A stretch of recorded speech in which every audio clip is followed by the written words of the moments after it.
ঢাকাই সিনেমার fashion icon বলা হয় প্রয়াত চিত্রনায়ক সালমান শাহকে। আজও তার স্টাইলকে অনুসরণ করে সবাই। শুধু টলিউড নয়, বলিউডেও তার ফ্যাশন আইডিয়াকে ফলো করেন অনেকেই। 90 দশকের হাল ফ্যাশনে সবার চেয়ে অনেক বেশি এগিয়ে থাকতেন সালমান শাহ। চলচ্চিত্রে ফ্যাশন বিষয়টিকে প্রতিষ্ঠিত করেছিলেন তিনিই।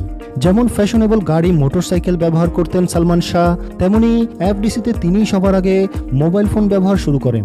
সম্প্রতি দেশের এক গণমাধ্যমে সালমান শাহর মৃত্যুর এত বছর পর বিষয়টি জানালেন নির্মাতা জাকির হোসেন রাজু। তিনি নির্মাণ করেছিলেন সালমান শাহ অভিনীত সিনেমা জীবন সংসার। আর এই সিনেমা শেষ হওয়ার পরপরই সবাইকে কাঁদিয়ে না ফেরার দেশে চলে যান সালমান শাহ।